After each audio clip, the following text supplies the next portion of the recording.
As many of you may know, my name is Emily Manns, and I'm the Executive Director of Preservation New Jersey. I started March last year, so almost coming up on the 1-year mark, which is pretty exciting.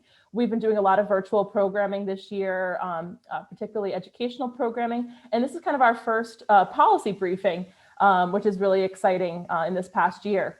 Now, you might notice we don't have Tim Sullivan sitting here next to me, but we do have his Chief of Staff, Jorge Santos. Tim had an unexpected personal matter come up this morning, but George will be joining us and answering the same questions and helping us understand better the Historic Property Reinvestment Act. Before I go into introducing George more formally, I'll just give you a little introduction to Preservation New Jersey. Some folks might be familiar, some folks this might be their first time. Preservation New Jersey is a nonprofit founded in 1978 with our primary mission being advocating and educating on historic preservation in the state of New Jersey. We are a member-driven, member-supported organization, and we also have business members in our building industry network. We do educational programming, we do advocacy work, and I'll speak briefly about that advocacy work today because we are talking about a piece of policy. Preservation New Jersey has been involved in advocating for the historic tax credit at the state level for nearly a decade now, actually. So very engaged in this effort. We have had white papers published on the topic of historic tax credits in different states and comparing the effects and efficacy. We have had an op-ed published just recently, NJ Spotlight, by our former director, Courtney Mercer. Just in the fall, one of our board members, Michael Hanrahan, testified at the state on the economic power of state historic tax credits. And we have a policy committee led by Paul Meir of the Red Mill in Clinton as a way for people to get involved in policy work in New Jersey. So with that, I would now want to turn to our speaker, tell you a little bit about him and about the NJEDA.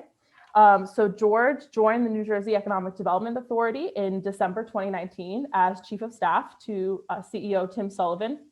George works closely with the NJEDA leadership to drive the authority's strategic direction and execute priority initiatives. George most recently served as Senior Vice President for Economic Development at the Newark Alliance. Previously, he worked as the Vice President for Planning and Policy at the Newark Community Economic Development Corporation. There he worked on day-to-day economic development issues and also large projects like the Newark Riverfront Park expansion and Amazon HQ2 bid.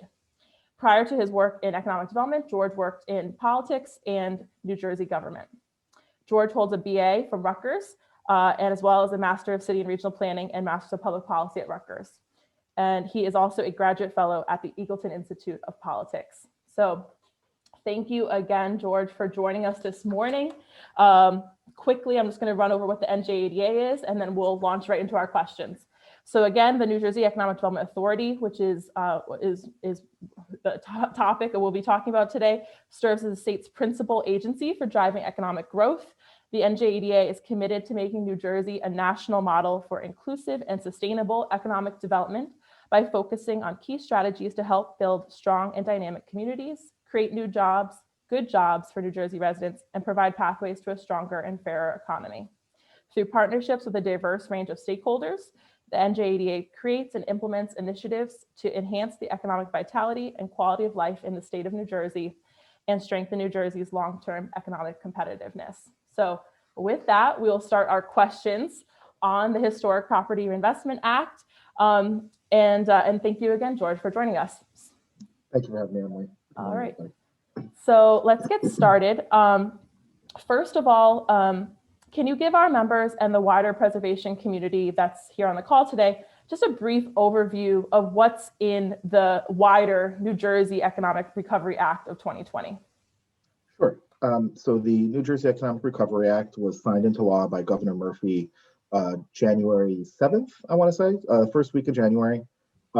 It's a over 200-page bill with, I think it's 7 or 8 new programs and another 7 or 8 changes to existing programs. So the Historic Preservation Act is, or section program is one section of the bill, but we you can think of the new programs kind of as the 2 big ones, which is the Corporate Attraction Program and the big Real Estate Development Program. And those are successors to the previous economic programs we had. Grow NJ, and ERG.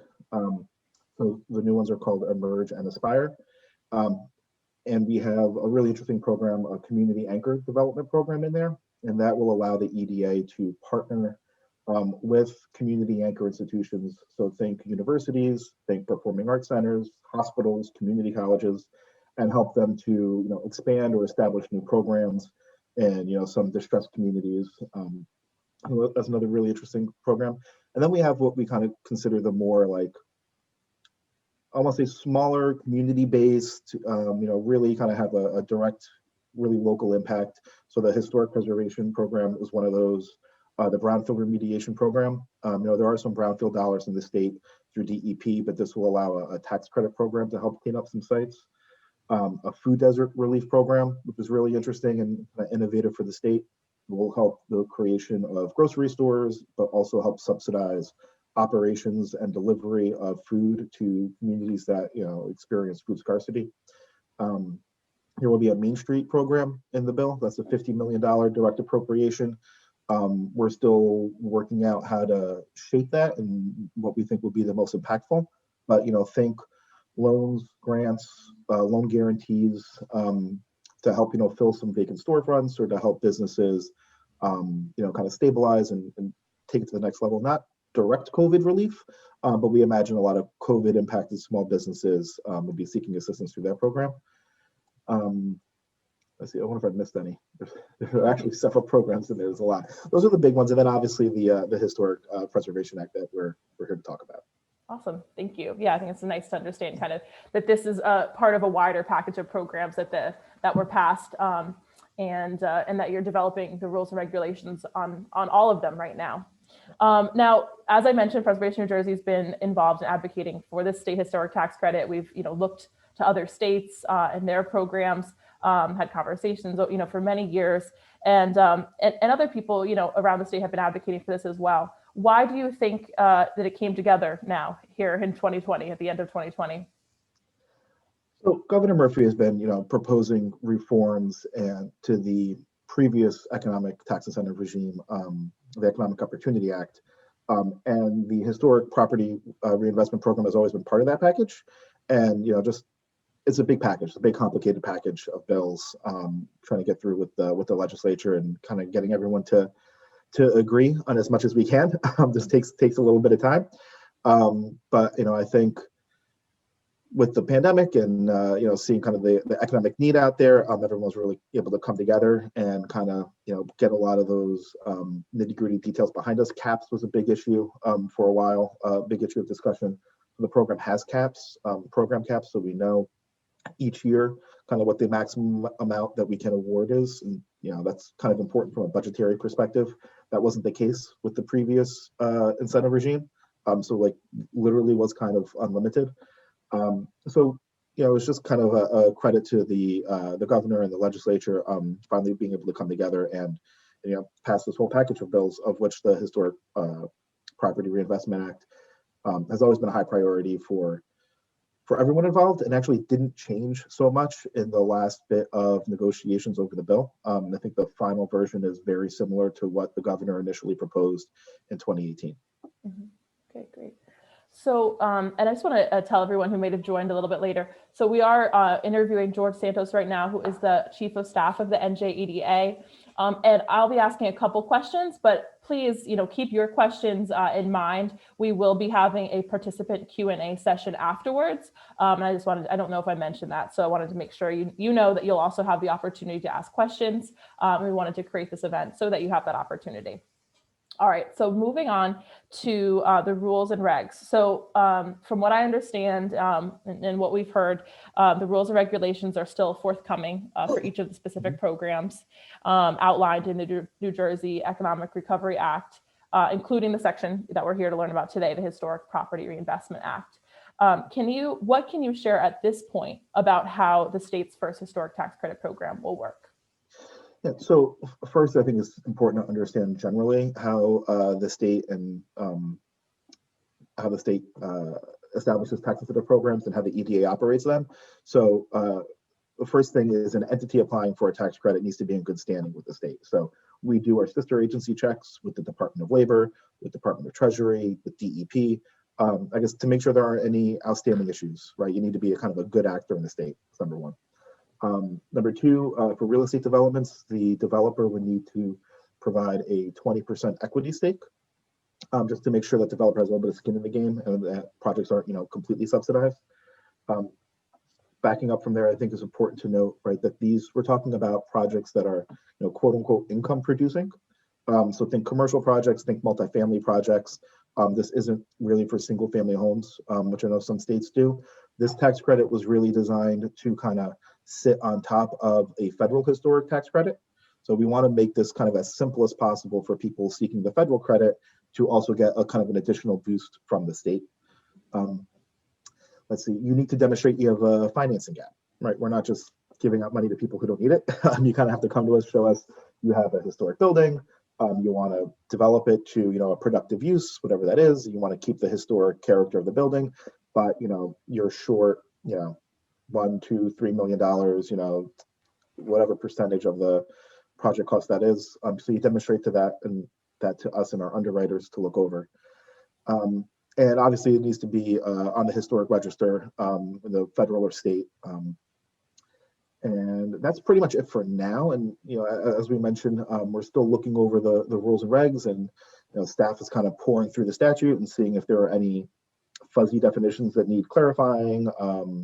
And we'll have, we have a website now. I think we'll talk in a little bit about how to take input on the act and, take whatever feedback people might have on how to best run a historic property reinvestment program. And eventually in the next few months, you will see kind of draft rules for more formal public comment come out. And then we'll have, official rules after that. Mm-hmm. Okay, great. And do you know, or can you share how big the program will be in dollar amounts per year and the total? So it's a $50 million a year allotment. So we'll have competitive rounds. So in the first year, when this program's up and running, we'll kind of put up the call for applications. There'll be a deadline. Everyone will apply. We're still developing the criteria for how we'll rank projects, but you can think of the impact that a project would have on a neighborhood would be one. Maybe the particular historic nature of the building. I'm just kind of making stuff up here.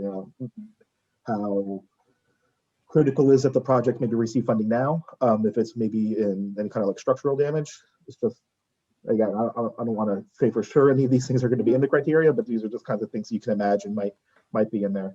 And it's $50 million a year, and any unused dollars would roll over to the following year. So just because we don't use the full $50 million allotment in 2021, let's say we only use, $20 million. Next year, we should have $80 million that we're able to give out. Mm-hmm. Okay, that's helpful to understand. And the award sizes for individual projects would be up to 40% of total project costs.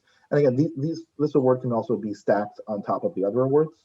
So smaller buildings, let's say, pretty narrow, let's say 30-foot, 40-foot wide buildings that are, 3 to 6 stories in downtown Newark would probably just use this program. But if you have a larger building, for example, like the Haynes building in downtown Newark, you might come in for this program, but also like the Aspire program, for example.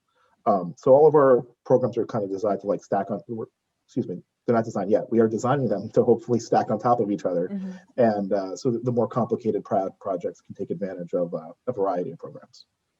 That's great, because my next question was going to be, you mentioned that it's meant to kind of stack on top of the federal tax credit program, but that I wanted to know whether people can combine the different programs that are now part of Aspire and so that's helpful to know. Yeah, that's the goal, and it's going to be a little bit tricky to write the rules and regs to make that kind of unified, and certain programs like Aspire will be awarding on a rolling basis, but then the historic, like I mentioned, and brownfields would be more competitive. So we just kind of figure out how all those puzzle pieces work together. But that is the ultimate goal. Okay, great. And just to kind of narrow in on the timeline again, because that is a question that we at Preservation New Jersey get a lot. As soon as this passed the governor's desk, we got a lot of emails from people curious when this was going to occur. So I think you kind of mentioned it, but I just want to kind of piece it out again. So the rules and regs you think will be, there's going to be a public comment period, you said earlier, and then. So there's a more formal public comment period that will begin once the draft rules are published, and you should probably expect that in the next few months, like maybe in the summer. Right now, we have a website available, njeda.com/Economic Recovery Act, or you just go to njeda.com and you can find it through there through clicking around. And there we're just kind of taking, I guess I'll say, informal feedback. Because there's nothing really to comment on, right, except for the legislation itself. But any ideas people have now, they don't need to wait for the draft rules to come out. You can come to us now, tell us this is what you want to see, this is what you think will make the program better, and we'll take that and synthesize that and work on those when we come up with the draft rules. Then, as I mentioned, we'll have the draft rules published. I don't want to give a target month. We're juggling the 7-8 different new programs. Some of them more complicated than others. But sometime in the middle of the year, you'll see those draft rules come out for full public comment, and then after that, we'll publish the rules, and the program will hopefully be available. Before the end of the year to take applications. Okay, that's great. Okay, so it's helpful to understand the timeline, and I'm sure a lot of people on the call are interested in that piece of information. Now, I want to make sure. Let's see, check our time. We have a lot of time now for public comments, but before we turn to that, just a couple more questions. So you mentioned that income producing properties. Can you just again kind of further define that for the group? So again, that's a definition that will be clarified in the rules and regs, but for the most part, you can think of anything that's not a private residence, that's not a single family home. So any commercial building would qualify, obviously, because they generate revenue. Entertainment, retail type uses, office space, but also multifamily. So I live in Newark, which is why all my examples are Newark related. But like the Haynes building in downtown Newark, even if it didn't have a commercial component, all the multifamily stuff in there would be considered income producing. This is not a program. This isn't a homeowner type program. The EDA doesn't really do anything in terms of like individual homeowner type tax credits or subsidies or anything like that. Okay, great. So questions have begun to stream in, so we will turn to that. One thing I'll mention too, and just to kind of let everyone know, is when the rules and regulations do come out, we will certainly be reaching out again to the NJEDA and George and Tim to come back, and so that we can have another conversation. So hopefully we can have a lot of these questions answered today, but we do understand that we're not quite at the point where we can be super specific yet on some of the issues. But I'm going to start to read some of the questions to you, George, that are kind of coming in through our Q&A and chat. Okay. Sure. Isaac Kramer writes, what coordination will occur with Main Street, New Jersey, and the DCA? Some states prioritize investment in Main Street districts because owners and businesses there get a greater level of support from the local Main Street program. So we work closely with DCA. Ty Cooper on our staff, she's our Chief Community Development Officer. So she does a lot of work with DCA and the Main Street program over there. That's a great point. As I mentioned, we're going to be developing criteria for how to prioritize projects on a competitive basis. So looking at Main Streets or downtowns and the impacts that a historic building might have in a surrounding neighborhood is a factor that we've talked about. Again, I can't say for sure what it would look like, but that's really interesting. I would encourage that comment to be again submitted to the website, so we have it on file and staff can review it. Me personally, I think we would prefer to invest in projects in a historic downtown that are part of a historic fabric more so than all things being equal, one-off buildings that are kind of standalone. I mean, obviously there might be other factors there that at play, but if we had to rank projects, I would probably lean in that direction. Great. Not that it's all up to me.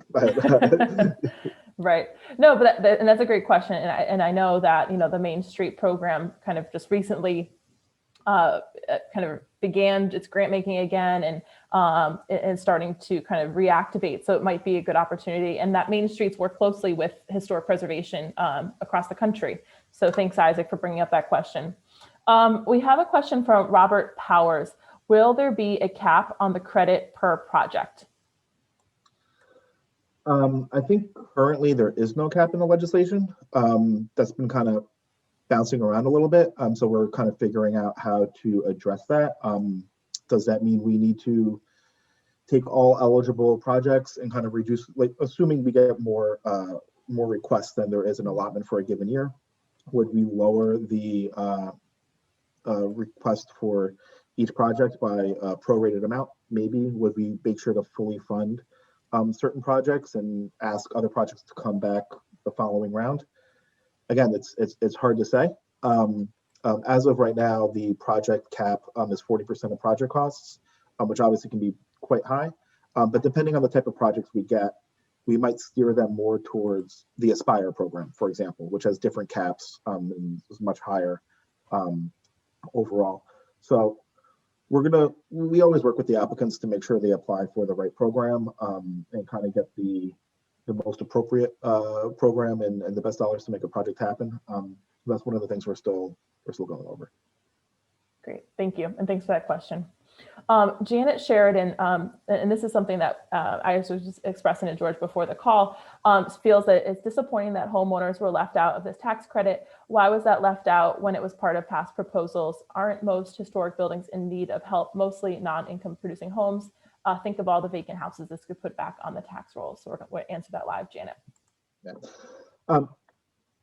I can't really speak to the homeowner part, too specifically, except that, the Economic Development Authority doesn't really work with individual homeowners. That's not kind of what we do. We're the Economic Development Authority. I think our enabling statute requires everything we do to have a tie back to job creation. So, there could definitely be value in a private homeowner historic tax credit. That would probably be best run through the Department of Community Affairs or some other state agency. It's not really something that EDA has a whole lot of expertise with. The closest we get is we process HDSRF and I'm sorry, not HDSRF, kind of oil tank removal subsidies for homes, but DEP really runs that program and they say whether or not that's appropriate, and then we just kind of like do the financing end of it. So it's not really, we're not the right place to house that. So, I'd encourage you guys to, continue your advocacy if that's something you want to see. But it's not really kind of within our world. Thanks, George, for answering. And thank you, Janet. That is a question that we've been receiving a lot. We've actually. And let me just say, I live in a historic home in a historic district. So, I would even benefit probably from a historic tax credit for private homeowners, but that's not something that EDA does. Mm-hmm. Yes. Yeah. No. And I think that just, Jen, a lot of folks are interested in that. I know I'm personally interested in this as well. And we have a number of Preservation New Jersey members right now that are actually reaching out to Senator Turner's office to understand the status of her separate bill that was focused on the residential historic tax credit piece, because there's job creation there in the renovation work and restoration work. And so that's something that, we are definitely interested in kind of staying abreast of, but we understand, right now that is not part of this piece of legislation at the moment. So thank you for that question. Michael Hanahan asks, why did the state of New Jersey feel the need to deviate from the way the federal historic tax credit works? Would it not be simpler and more effective to just mirror the federal program? So I don't know the exact deviation, so I can't really comment on specifically what's different. So yeah, I'm sorry, I don't know exactly the difference. I know we had to make sure certain things like worked with the other state rules and regulations and laws that we have, but maybe if there was a little bit more specificity, I could comment.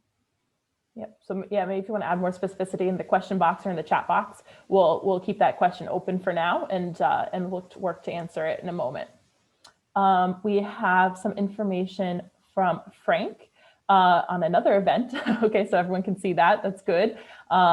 it looks like downtown New Jersey. I'm actually on the board there, so happy to share that information. Is having a tax incentive legislation policy briefing on January. They had it on January 17th, so it already passed. But thank you, Frank, for sharing that. That's good. Everyone's trying to get the information out on these programs to the right folks. We have a question here from Dennis Farrelly. I think it was kind of answered. It was also about the residential historic tax credit. But I'll read the question anyways, just so we can all hear it. What is the opposition to extending historic tax credits to non-income producing projects? We would have much more support for historic preservation in non-business areas if there were tangible, direct upfront benefits seen by the property owner rather than the somewhat ephemeral predicted 3% or so increase in property value, which is only seen when a property owner sells, but can be penalized by potentially increased property tax.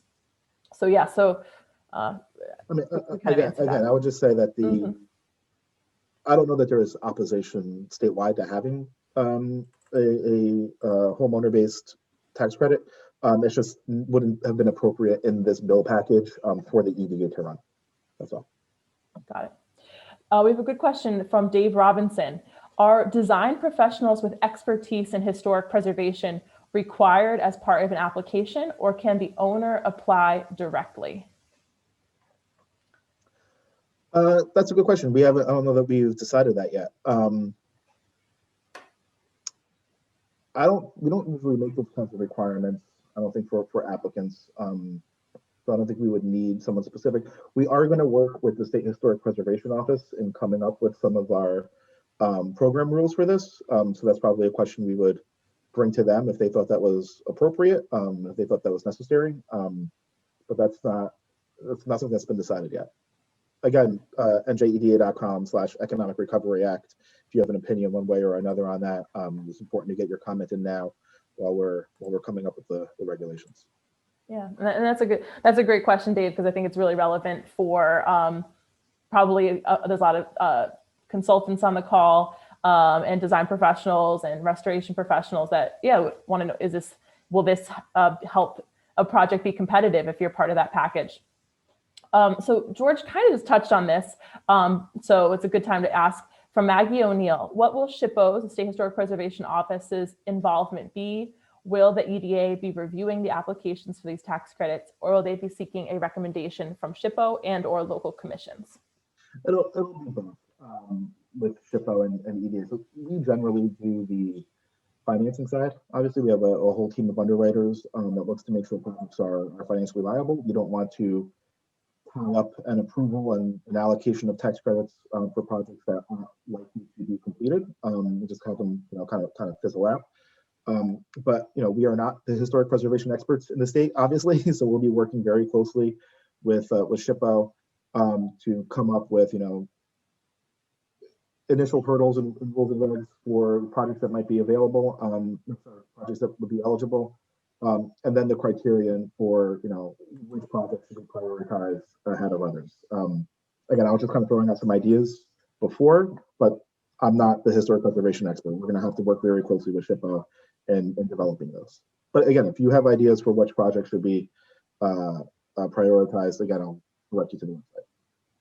Yep, and Maggie, just to your point, I've spoke with Kate and Megan at the SHIPPO, and they work very closely with the federal historic tax credit, and so they're definitely going to be a big resource and need to be a big resource and big part of this. Okay, thank you for that question. Michael Hanrahan, he came in and just clarified. So there were certain New Jersey priorities discussed as part of this legislation, for instance, the prevailing wage requirement, labor harmony, etc. These can be burdensome for more modest historic tax credit eligible products. Does the state feel this creates a bias towards larger projects who may already be absorbing those requirements? Thanks for clarifying, Michael. Yeah. Prevailing wage is something, it's a requirement that is attached to pretty much all EDA assistance. Absolutely everything we do has prevailing wage attached to it. I understand that it raises, labor costs and project costs for certain programs. Those are hopefully built into the pro forma and the model that you submit to us to demonstrate your financing gap. I guess what I'll say is that, overall, the state and EDA have certain policy objectives we want to see, and we are willing to size the award in such a way to make those realities. So that would be prevailing wage, to make sure people are paid good wages. That's green building standards. The Aspire program is going to have a community benefits agreement provision in it for certain large projects. So we understand that adds to the project costs, but those costs should be reflected in any financing gap you submit to us, and hopefully we can fill it with the incentive. But it's, all these programs are always going to be iterative, so we'll see how we're doing in a year or two, and maybe revisit certain things. But I would not expect to see prevailing wage removed from the new program. Great, thank you. Thanks, Michael, for clarifying your question. And that, again, has been also a very hot topic with people who have been writing into Preservation New Jersey. So I'm glad that we were able to make sure we addressed it and talked about it today on the webinar. Does anybody have any other questions while we have George here? Great. A couple more questions. I knew we'd have more. So we have a question here from Isaac Kramer. From Touchin. Are any programs being considered to increase the number of historic designations each year above and beyond what is already supported by the New Jersey Historic Trust? I don't have any information on that. That sounds like a question you would have to direct to SHIPP. I'm sorry, I don't have any information on that. That's an interesting question. I guess maybe, Isaac, it's coming from the fact that this, to qualify, you have to be put on the federal or state register. And so, potentially, right, more sites will have to be applying for a certificate of eligibilities through SHPO's office. One thing that, is certainly going to be challenging is SHPO has limited staff, and they're going to have to scale up potentially to have this program be effective, since they're going to play such a large role in it. So that's a good question. Thanks for asking that. It might be a question that we kind of bring to a different body. All right, we have another question here from Paul Muir, our policy chair. Thank you, Paul. Are churches owned by a religious group eligible for participation in the historic tax credit? Interesting. So I'm going to pretend to be a lawyer right now, which I'm not. But generally, our assistance can't go, I believe, towards religious uses. So if it was a building that was being used for religious uses, I don't think we could invest in that. I would have to double check, and I will double check and get back to Emily to make sure to see what the current case law and all that stuff is. But I believe we have funded certain religious affiliated organizations to do non-religious type work. So you can think of like, there are, religious affiliated entities in the state that do things like job training programs or operate food banks, and the state can assist those, but the state doesn't assist the direct religious activities, I believe. So I will double check with that and get back to you. But I understand the question, because obviously some of our most historic buildings in our communities are religious buildings, churches and temples and the like. So we'll have to take a look at that. Great.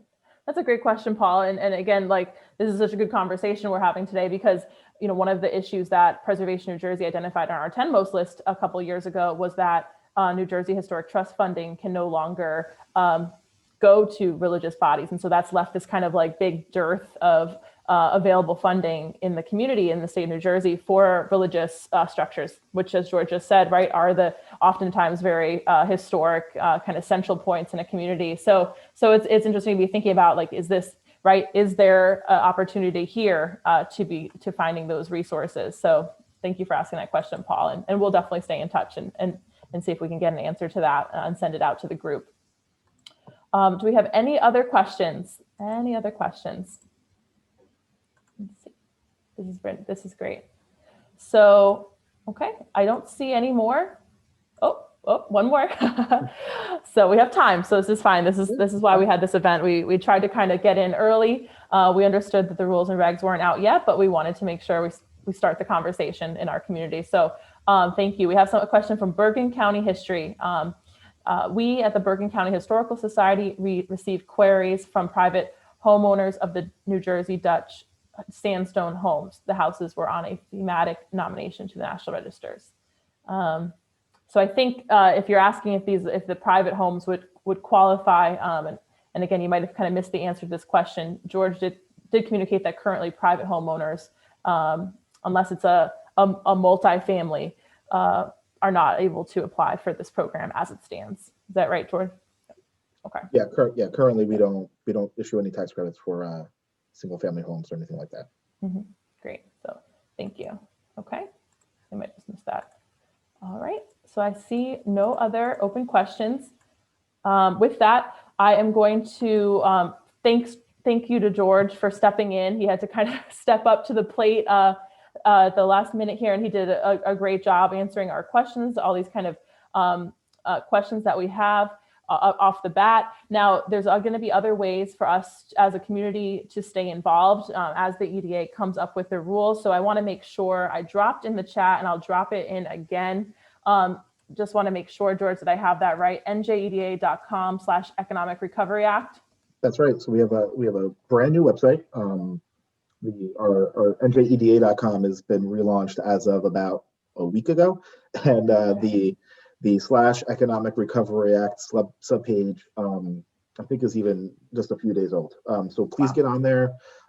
Submit your comments, submit your thoughts. A lot of these questions you guys asked me are really good or really interesting, but you can't just ask me on Zoom. You got to submit it to the website to make sure they make it into the record, and program staff can start taking a look at them and considering them and seeing how they would fit in with all of the other rules and regs and processes we have at EDA.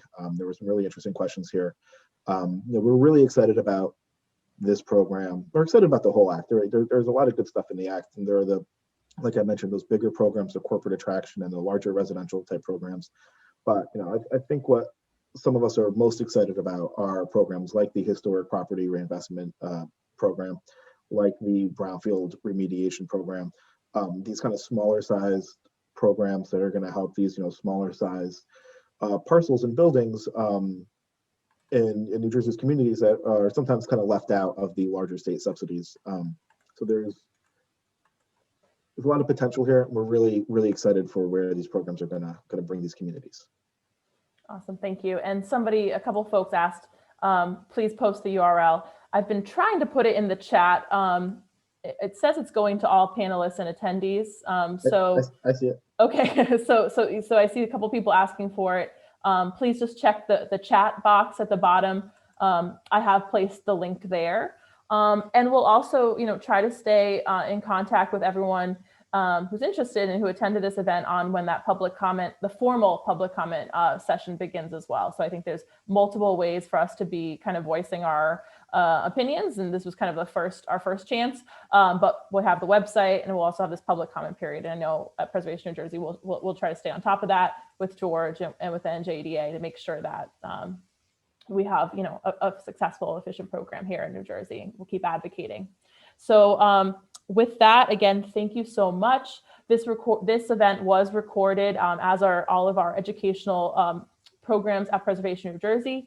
It will go on our website at preservationnewjersey.org/events is where you'll be able to find it. It might give me a couple hours to kind of get it downloaded and up on YouTube for you for that. But you will be able to find it in case you missed anything in the beginning. And yeah, that we'll use this kind of registration list actually as a good way to stay in touch on this topic. So because we had such good turnout today. So thank you again, George. Thank you everyone for coming, and we'll stay in touch. Have a great rest of your day and stay safe in the snow. Thank you for having me.